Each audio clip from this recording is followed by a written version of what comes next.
Pagkatapos ng lahat ng pag-aaruga natin sa kanya, mas pinipili niya at mas pinaniniwalaan niya yung lalaking yun. Muna. Ilang araw lang daw naman siya dun eh. Uwi rin naman yun. Alam naman natin na ginagamit lang siya ni Albert, di ba? Pinag-uusapan lang naman yung lalaking yun dahil sa kanya eh. Bakit ayaw niyang maniwala sa atin? Intindihan na lang natin yung pinanggagalingan ni Maru. Hindi naman natin maiaalis sa kanya na gustuhin makasama yung tunay na tatay niya eh. Para ano? Para iwanan na lang siya ulit eh. Ang tatay niya. Alam mo, maniwala ka sa akin. Pag hindi na siya kailangan, iiwanan din lang naman siya. Ayokong masaktan na naman ang anak natin. Cecil!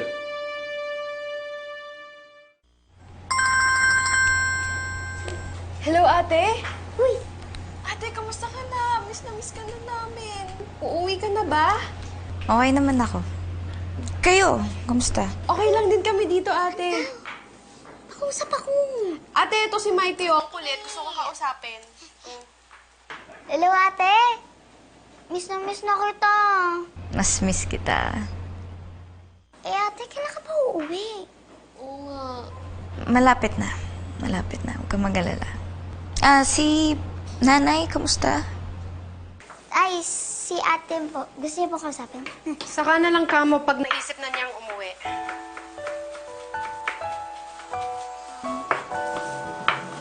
Hello, ate.